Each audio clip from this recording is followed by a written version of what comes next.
I think it's better for us to get started, and people who join will join along the way, so you finish on time.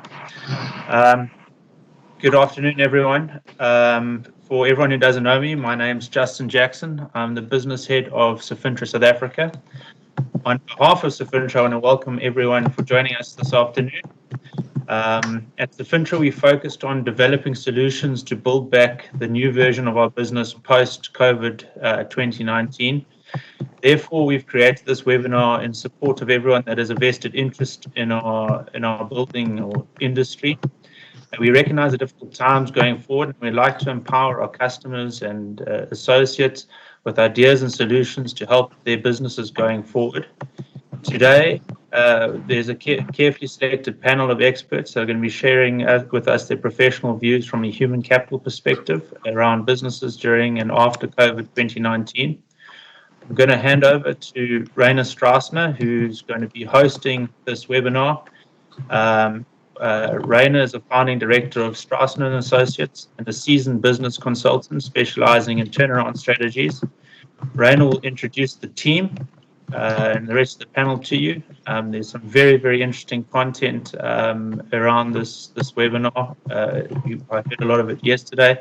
I think take a lot of the advice. There's some very good advice available. Without further ado, Rainer, it's over to you.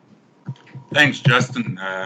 Good afternoon, everyone. From my side, I see we have just over 130 attendees so far, and some still joining. That's a big number. Clearly indicates the concerns that we have and the uncertainties that we all have about managing our staff in the future and after this lockdown period. So as Justin said, I'm Rainer Strassner, and before I start, just some housekeeping. Please, all participants, make sure you mute your microphone and keep it muted for the presentation. Right at the end, we will have a Q&A session. Now, I know from our last webinar, those people who have the free Teams version, you cannot type in comments in the right-hand comments panel. So if you want to forward a question, please just email it to Marjorie during this presentation. She will collate them, and at the end, she will give me a summary of any questions there are, which I will then direct to the panel. So let's start. Today's the second in the series of webinars. Our first one was around managing your finance post-COVID-19. And today we are talking about managing your human capital post-COVID-19. It's a very interesting program. We have some interesting panelists today. We'll take about an hour of your time. Hopefully we will answer some of your questions and allay some of your fears. So I just need to say that all views expressed in this program are not necessarily those of Safintra and are purely the opinions expressed by each panelist. Also, this program is graciously sponsored by Safintra South Africa, who are the leading roofing and building system supplier in Southern Africa. So let me just start quickly by introducing the team. We have quite a large team today. We've got Leon van der Venter. He's the director at Infinity HR Solutions. He's also been involved operationally in all areas of HR management for 36 years. In fact, I worked with him a while back. And he currently focuses on productivity improvement, performance management, strategy development, and employee value propositions. Good afternoon, Leon. Where's Leon? Good afternoon, Rainer. Can you hear me? Yes. Good afternoon and welcome to everybody. Just to make sure that I still got you on. And then secondly, we have Conan O'Dwyer. He's the Director of Employment Law at Tomlinson Nguni James Incorporated. Conan was admitted as an attorney in 2009, and in 2013, he started focusing only on employment law with a particular interest in misconduct disputes, transfer of businesses, and business restructure. So good afternoon, Conan. Good afternoon, Rainer. Thank you for having me. Yeah, and just to mention, assisting Conan will be his fellow director, Peter Hobden, who will sometimes answer some of the questions which Conan does not answer. You know, these lawyers, they always work in pairs, you know. And then thirdly, we have Susan Ellison, and Susan is director at the Assessment and Development Services and Associates. She specializes in talent management, assessments for selection, coaching of leaders, and very importantly, assisting employees in coping with the challenges in our rapidly changing environment, which is very pertinent for today's discussion. Good afternoon, Susan. Afternoon, Raina. Afternoon, everyone. And then lastly, we've got Anthony Kettle. Anthony is a shareholder at West Coast Personnel. He has been working in recruitment for the last 18 years, and he specializes in senior and middle management recruitment, and specifically in the manufacturing and engineering sectors. Good afternoon, Anthony. Good afternoon, and hello and welcome, everybody. So as I said, many companies are facing huge challenges for survival as a result of the implementation of this lockdown and the pandemic that is sweeping the world. I believe that the biggest challenge facing employers is how to manage staff in this new world order post this COVID-19 pandemic. I also believe that many people are fearful. Both employers are fearful of what's going to happen, and employees are fearful in terms of, will I keep my job? Will I still be able to do my job? What will this future hold for me? So today we hope to answer some of these questions and provide some solutions for you guys out there. So without further ado, let me start. So as government regulations around COVID-19 continues to restrict our economy, economic activity, in particular in the construction industry, I'd like to start with Conan perhaps and say, Conan, how does this affect our HR policies and activities at work or our labor law during this state of disaster and I presume into the future? Conan. Raina, we find ourselves in a completely unprecedented situation. I don't know whether there is anybody who is gainfully employed who has lived through a period as we are living through now. As we all know, there are restrictions which have been imposed by government, and these are certainly the most onerous restrictions which I think the world has seen since the Second World War. To some extent, I believe that our freedom of movement particularly has been restricted more than it probably was during the time of war. Now, as a result of these restrictions, it has become impossible for employers and for employees in most industries to counterperform in terms of their contracts of employment. Under these circumstances, it has now become necessary for employers specifically to keep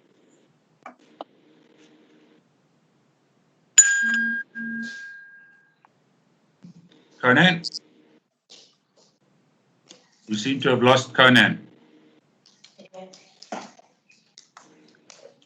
Conan? We seem to have lost Conan. And may I just remind you, please to mute your microphones and to switch off your video camera, guys.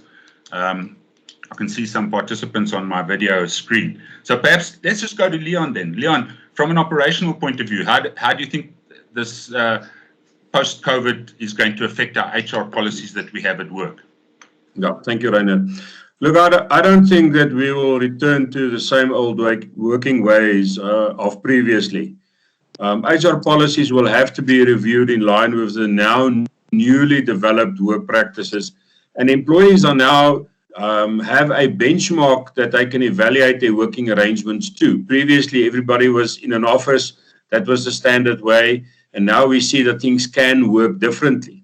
So people will want to work in that different ways. It will be good practice to review all policies against this new normal. We now will have flexible working arrangements, possible or flexible contract, all of these kind of issues. I think the one thing that is that's important is that all risk management policies obviously will have to be reviewed. There are now new risks that we haven't even thought of previously, and in particular the business continuity policies and procedures. Companies who haven't spent enough time on those kind of things would have found that out with a lot of pain, and that is something that I think that they will all have to give attention to urgently.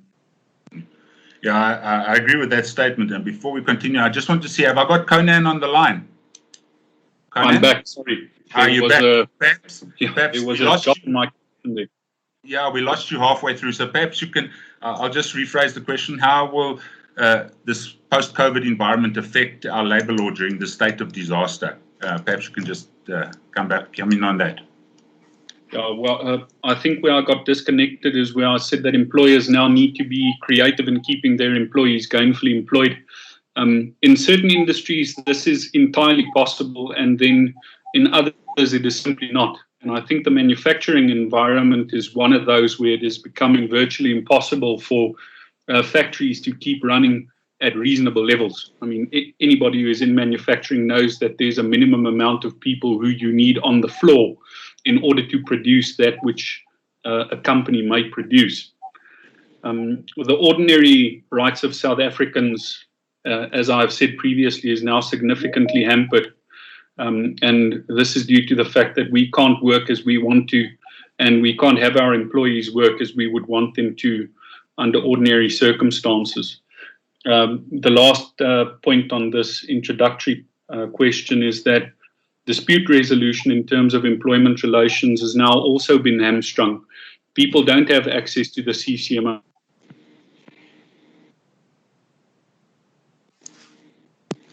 Thanks, Conan. We seem to have lost you again. We're having trouble with your microphone today. So maybe, if we look into the future, we have these cash flow restrictions coming into our businesses post-COVID. We have these suppressed supply chain issues. So perhaps I'd like to ask Conan this question. So let me just see if Conan is back online. Are you back online, Conan? No, Conan is not back online. So what I'd like to do for the time being, Leon, maybe as a fill-in there, can I ask you, as responsible employers, what would you consider are the necessities for employers to consider during a time like this, and what are perhaps considered luxuries in terms of employment? Volume?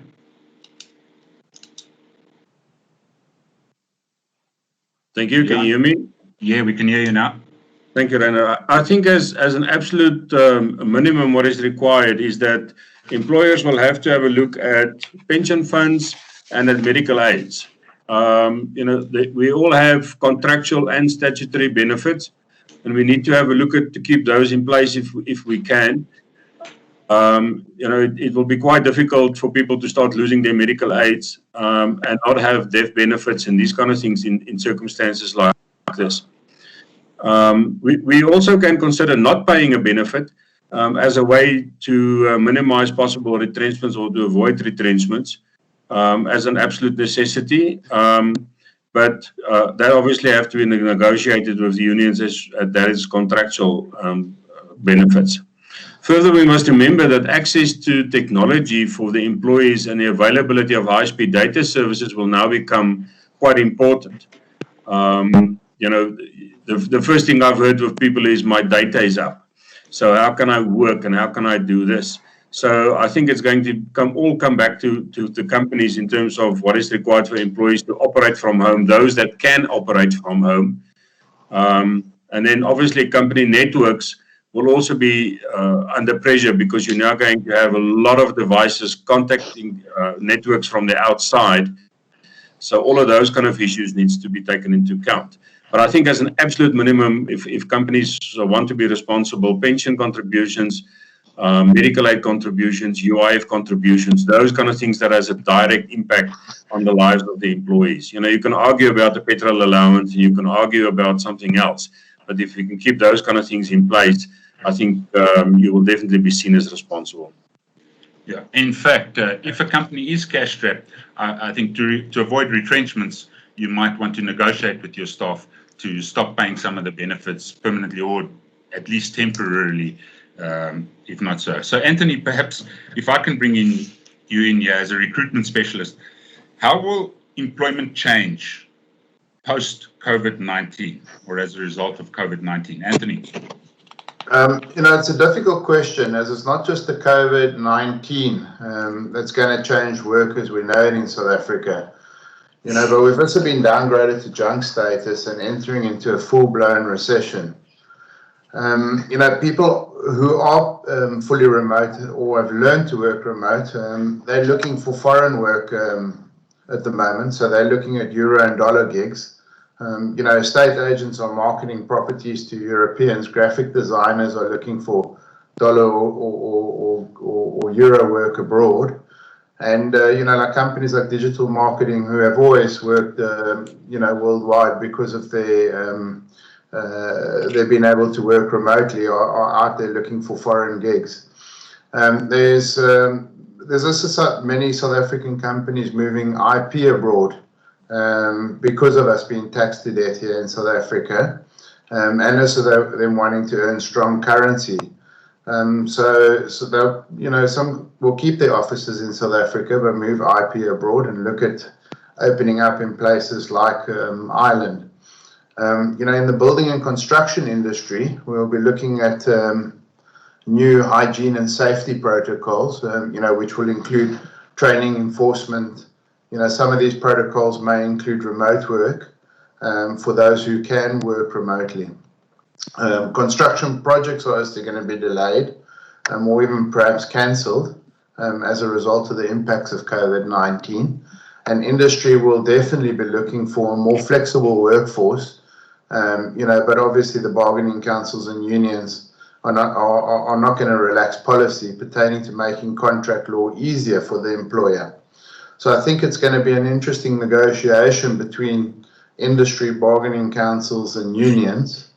We will also be looking at supply chain bottlenecks of equipment and materials that are imported. I think having a flexible workforce will soften that blow somewhat. We're looking at more materials manufactured locally,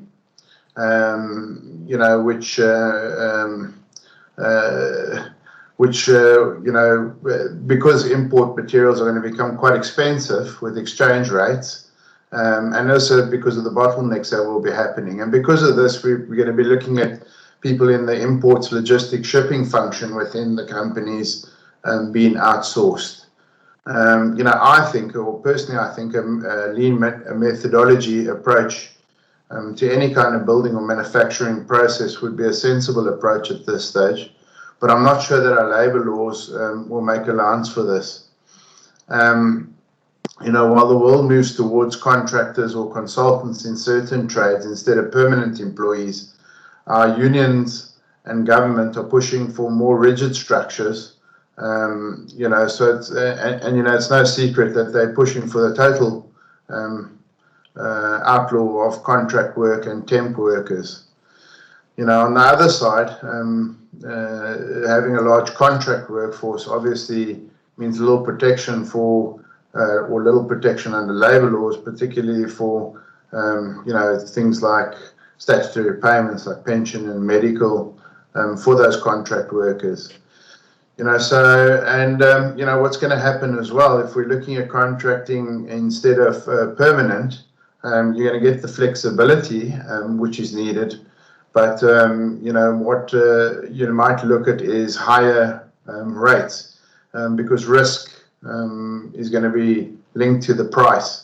So whoever bears the highest risk needs to be compensated accordingly. So you're going to look at jobs that require working in crowds, with higher contact rates. They might start looking at higher fees based on risk. So over to you. Yeah. So what I hear both you and Leon saying is quite interesting. Their structures will start becoming smaller and smaller, and the trend will be to more flexible and perhaps project-based contracts. I think that will become the norm in the future. I also see we have Conan back, so let me go back to Conan just before we lose the line again. One thing you learned during COVID is how to manage your tech savvy in this business. So Conan, would there be any change in the basic rights of an employee during or after COVID-19? Conan? Rainer, yes, can you hear me? Yes, clearly. Right.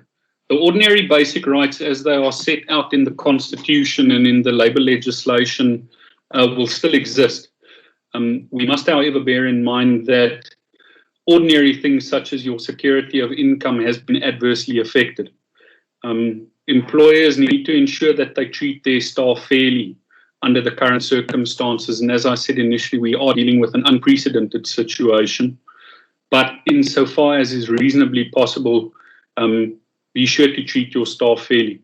There is scope under the current circumstances and in the state of disaster for discriminatory practices to emerge. And this is, for instance, where preference is given to staff who are capable of working from home because of the amenities that they have at their disposal, as opposed to others who might not have that. If you look at something simple like a computer with the functionality that we have for everybody who is dialing in, not every employee has that. Not all of them have ADSL.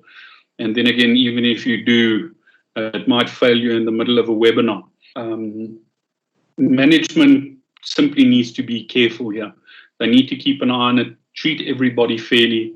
And once there are trends, I mean, to experienced managers, HR managers, where there is discrimination, you would be able to see that and identify it immediately and deal with it. And if there is any doubt, seek advice.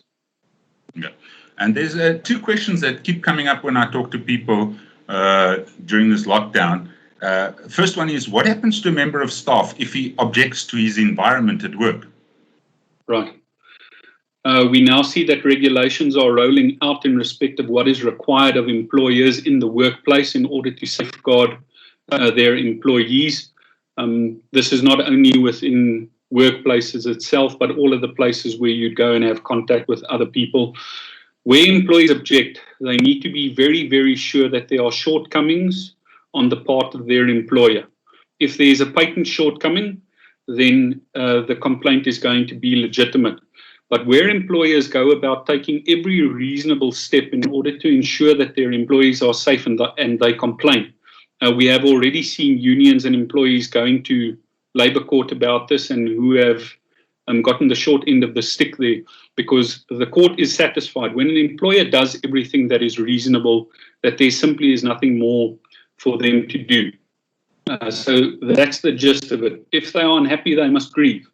And again, management must apply logic to the situation. Look at it logically. Ask yourself the simple questions: is this safe? Where I have clients in private hospitals, for instance, where some of their duties have now been changed, the question is then whether they require some training in order to make sure that you place your employees in the best possible position to cope with the circumstances. It's going to be a risk-based assessment dependent on the environment that you are in. But if employees are unhappy, they must grieve, and HR must have an intellectually honest look at the complaint and make a call. Yeah, I would also suggest that all companies make sure they draft a return to work policies, and there are regulations and guidelines from government on this. So before they go to work, they need to make sure they draft the policy, make sure everything is in place for when employees return to work, and that employees stick to this new policy of return to work. And lastly, I just got another question for you, Conan. What happens in the event where a staff member is infected as a result of his or her employment duties? Right. If we start at the beginning with the basics, it will be an illness, and an employee would attract his or her right to take sick leave. From what I understand and from what I've seen, the press, it takes about 30 weeks to recover from the coronavirus once it has been contracted. And under those circumstances, your ordinary sick leave, which you would have over a 3-year period, should be more than sufficient in order to work through the virus. Stay at home, isolate yourself. Under circumstances where an employee's sick leave has been exhausted, they are simply going to need to go on unpaid leave. With this being said, let's say that an employee has already exhausted his unpaid leave, I would tell employers to be very, very careful about going on an incapacity route, where they, for instance, say that the employee cannot continue to work because he has already exhausted, and we simply cannot wait another 3 weeks for the employee to return to work. I cannot think of a single court, and certainly not any of the judges in the Labour Court, who will look at an employer and say that the decision to dismiss under those circumstances is fair. On a side there, in order for an employee to prove, for instance, and I know that this might be an issue that companies might have difficulty with or fear, is that an employee may want to sue them if they contract the coronavirus, say at work. Firstly, it's going to be very difficult for an employee to prove that he contracted the coronavirus at work. Unless if there's a widespread outbreak within a workplace, then the probabilities might point that way. But I think it is very, very difficult for somebody to say precisely where and when the virus is contracted. And I'm not a medical expert, but I understand that it manifests, and some people might even have it without them knowing. So I think in that regard, employees, rather employers, can breathe easily. Don't be overly concerned about that. So here's the counter to my statement earlier as well, is that besides employers setting up these new policies, employees have to ensure that they comply with these policies and the new regulations set up in their company. That just ensures that nobody gets the coronavirus that shouldn't get the coronavirus. So talking about this, Leon, what will performance management then look like in the future post this COVID-19, and what happens to existing KPIs? Yes, Rainer, performance management at its best is a tricky subject. And I think this has complicated it even more. Some companies would be able to return to the previous way of working, as not all of the industries have accepted or adapted to the new requirements for the fourth industrial revolution. With this new way of working and finding ways to still be productive, and all of these things that still have to be developed, my view is that performance management will also undergo significant changes. We will see performance management approaches being much more output or outcomes driven. It will be based on shorter project objectives. I think it will become more electronic in nature. And also it will be done more regularly as technology will assist with this approach. Now, in the past, it was once a year, tick a box, let's get it out of the way kind of approach. But I think more and more people understand that it is a management tool that needs to be used to drive performance and to focus energies. I also foresee a much more dedicated contracting focus between the parties when these kind of objectives are on the table and people are going to talk about it. And if remuneration is linked to part of their objectives, then obviously it becomes a very serious discussion. Regarding your second part of the question, in terms of existing KPIs, these existing KPIs will all have to be reviewed to ensure that they are still legitimate and that they are remotely possible. It's no use to have objectives that were set for a year and nobody's been at work for 3 months. It is possible to set new objectives for the remaining period, and that can be contracted again between the different parties. Performance management systems are tools that are used by management to focus the effort on strategic objectives. So the system will have to adapt in this abnormal circumstances to still deliver that requirement. Yeah, so your advice is that all companies review their staff's KPIs when they go back and set new objectives. Otherwise, an employee will have good reason to state why he did not achieve his KPIs. So I'd like to go to Susan, who's been sitting quietly listening all this time. Susan, in the future, will companies consider extra skills such as ability to work remotely and so forth when employing post this COVID-19 period? Thanks, Rainer. I think it's not going to be an option. For a lot of us, we're going to have to consider remote working. And remote working requires quite a different set of skills from what working in the office requires. The traditional ease of communication around the water cooler, leaning over, asking a colleague next to you, that simply disappears. And that's also going to have an impact on collaboration and innovation. Great innovations usually result from collaboration across departments or across specialities, not actually solely within. And extroverts have thrived in open plan offices, and we might now found that introverts in our companies start to shine as the change is likely to work with their natural strengths. The necessity to put on pants, let alone the full get up, get ready, go to the office routine is gone. So remote workers need to be very disciplined or conscientious, but also quite flexible and goal-oriented. Your remote working tends to make social awareness more important, not less important. Most of the time, remote workers need to read tone through email communication or during calls where they can't read body language, they can't see their co-workers. So the sort of person who will thrive is actually like to have some personality traits that are quite different from those that we used to look for in our employees. I fully understand that. Being an extrovert myself, I actually feed off the energy of others. So during this lockdown period, I'm really missing that energy coming forward. So perhaps, Anthony, from a recruitment side, what would you say about extra skills we'd be looking for in the future? I agree with Susan. I'm quite a strong extrovert as well, and I think we're going to struggle to get some of our introverts back to the office. In my opinion, there's still going to be a lot more layoffs, a lot more retrenchments before people start hiring again. But those that do have access to or start hiring are going to have access to incredible staff. There's going to be some really good people out there. More and more employees are working in remote positions, either full-time or full day or a couple of days a week. And many of the skills that they've acquired during lockdown have given employees not only the skills to work remotely, but also the confidence to work remotely. There's also been a large online learning spurt, and many people have upskilled themselves during this lockdown period, utilizing one of the many education platforms offering specials or free courses. Tech savviness and the correct tools like a high-speed fiber line, new hardware and updated software is a non-negotiable for people to go remote. Pre-COVID-19, I found a large number of the more mature workers were quite afraid to work remotely because they were terrified of the tech.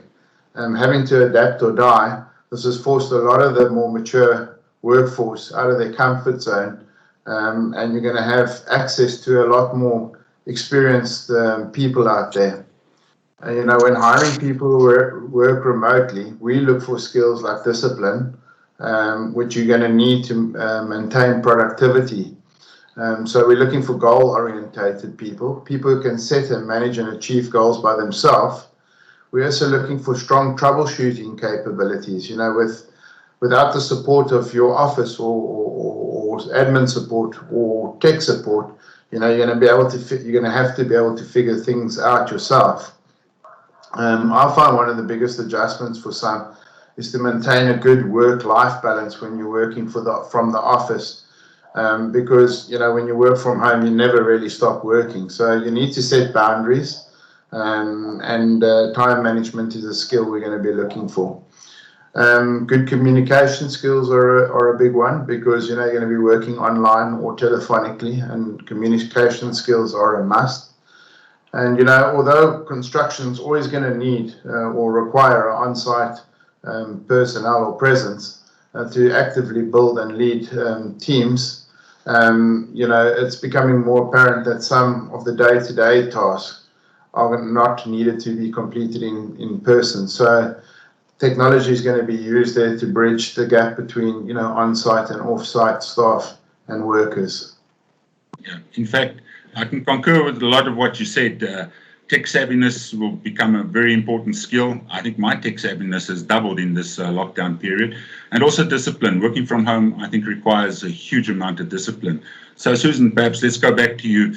Perhaps you could paint us a picture of the psychological journey that employees will go through when they return to work, considering that they can be burdened with smaller salaries, perhaps. They could perhaps have potentially infected dependents at home, and their productivity could be affected. And how can employers support their employees during this challenging time? Well, I think you're quite right about a lot of people's productivity is going to be affected, Rona. Of course, a lot of people will be thrilled just to be back at work and seeing people again. But once that sort of relief is over, I would advise employees to look out for the classic signs of grief. So denial, anger, bargaining, depression. These are signs that your employees are working towards accepting their new situation, all the losses that they've suffered. And it's a messy, organic process. It's not a linear or unidirectional one. Don't don't sit there and think because somebody is depressed, they're that much closer to acceptance. It can go backwards and forwards. Your grief cycle and the change cycle are much the same thing. Okay, change is the loss of the old and adjustment to the new. And we are all going to be mourning the loss of the world that we knew and adjusting to the new one. So expect to see a lot of grief. And for those of you working with people who aren't great with processing emotions and feeling vulnerable, which I would say is many, many people, expect to see that expressed as anger. So it won't just be those who have lost part of their income or loved ones who are grieving. You're likely to see it across the board, including in yourself. I think another big thing to look out for is uncertainty. Any business owner can testify to the sense of uncertainty that comes with the territory of owning a business or entrepreneurship. There's just inherent in the game. But it's something new for many employees who are used to being salaried, and uncertainty is one of the top triggers for anxiety. Studies show that employees who are retrenched often actually bounce back faster than the ones who remain in the organization, because those who remain are left wondering if they will be next, if they can trust their employer. No one knows exactly how things are going to play out in the months to come, and the sense of uncertainty will have an impact on people's reactions for months to come. Of course, our ability to process these emotions may make us more compassionate or more hard-hearted, and I would really urge the managers and leaders in the organization to find their compassion. Even though we're feeling like we're expected to have all the answers and we're actually in the same boat. I don't know when this thing is going to be over or exactly what's going to happen. I've never been through a pandemic before. However, your hard-hearted reaction and just wanting people to get on with it isn't going to help them do so. Unfortunately, what we see when people are stressed is usually an increase in accidents and errors in the workplace. Tasks that we used to be able to do in our sleep suddenly start going wrong. This is bad enough in an office-based position such as marketing. It's obviously much worse when it happens in manufacturing, construction, anywhere where SHEC plays a major role. Obviously, because that can lead to injuries or deaths. On the other hand, there are those people who bury themselves in the work when they're stressed, which is great for the organization, unless or until they burn themselves out. Okay, people who are not coping are not proactive people. They might have been before, but they are now in a reactive space.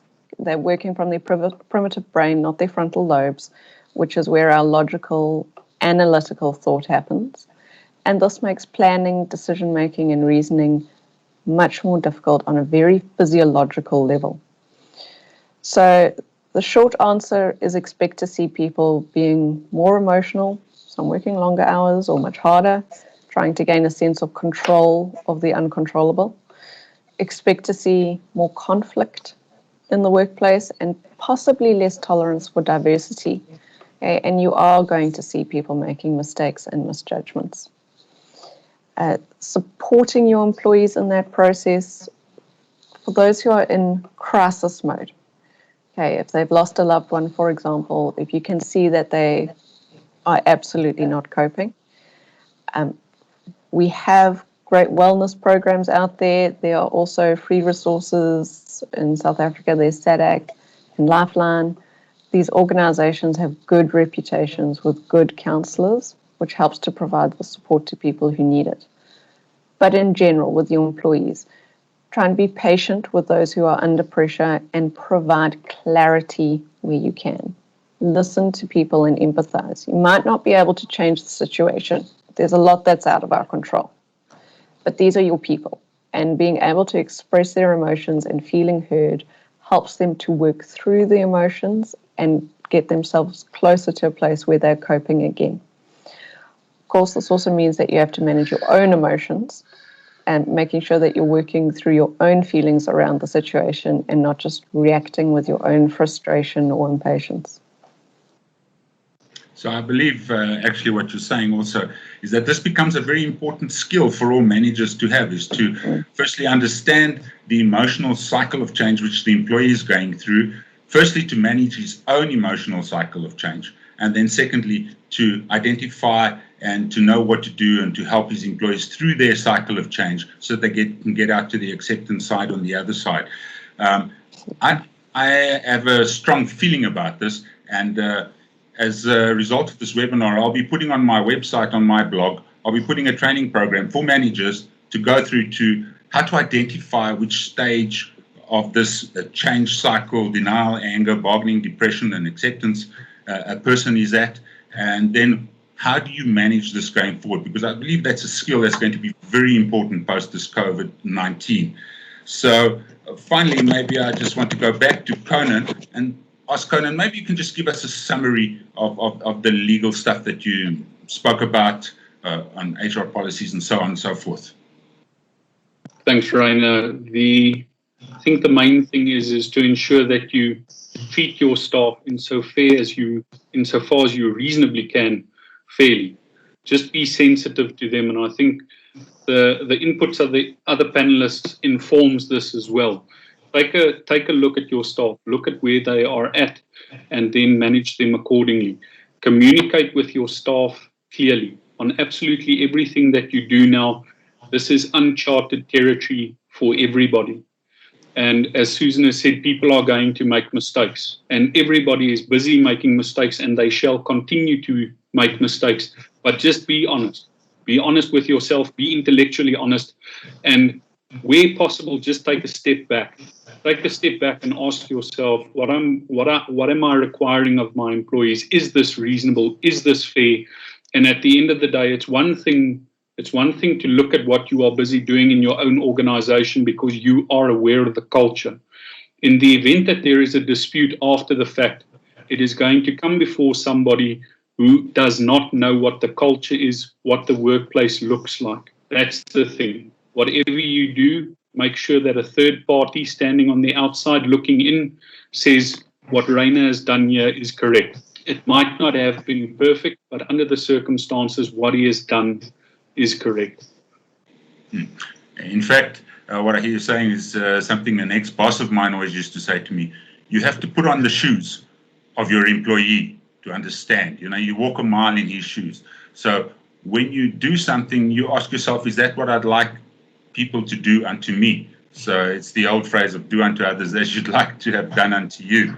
So maybe I want to ask now a pertinent question with some practical outputs on how you would suggest to the rest of the panelists. I'm going to start with Anthony. How would you suggest that employers re-energize their staff, re-motivate and refocus their staff on return to work? Let's start with Anthony. There's a perception that most people will be happy with just having a job during these times when company layoffs are in the news every day. You might also think that employment would be enough to motivate your people to perform at high levels. However, from my experience, employment doesn't seem to be the sole motivator for employees, especially top performers. You still stand the risk of losing them to your competitors. That's why managers need to think about key motivators during both good and bad times to keep their best on board. I think more family time could be a great motivator, a better life-work balance. Recognition and reward programs are a good way to keep staff motivated. Keep your door open. That's an important one. Employees need frequent assurances. Give them access to your time. Be honest with them. From what I've seen in the trenches, not knowing is the worst motivation killer. A lot of job seekers I've been seeing out there in the market who have retained their jobs, it's just because their companies are not communicating with them. Don't bear down on employees because you're stressed out. It's tough times for everybody, I know. But look after the people who look after you.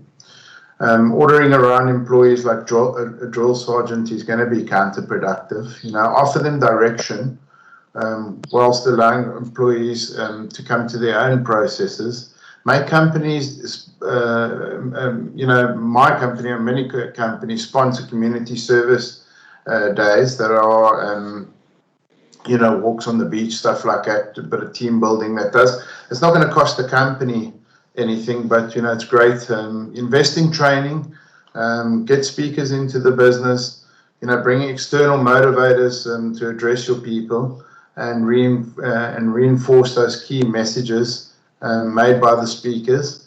Also continue training programs. This will keep your staff on the career track they counted on. Yeah, I agree. Actually, if your demand is down, it's also a good time to keep up those training programs. And training is a great motivator for many employees. Also, keep an open door policy and be honest with your staff. Communicate is what I'm hearing you say. Leon, from your side, how would you re-energize and motivate your staff when they return back to work? Leon, microphone. My microphone seems to be a bit on a delay. Okay, can you hear me now? Yeah. Okay. I think everything that's been said is absolutely true. For me, a couple of critical points is, firstly, this is an abnormal period of time. So we need managers, but we need leaders as well. And for you to lead people, in my view, you have to be visible. You have to be on the shop floor. You have to be, with your workers so that they can see you, they can talk to you, they can build those relationships that is important. And you can give clear focus and clear direction of where we're going, even if it's on the short term, so that there's a plan. Once there's a plan and once people see that there's direction, start moving in that direction and you will get energy going where it's supposed to be.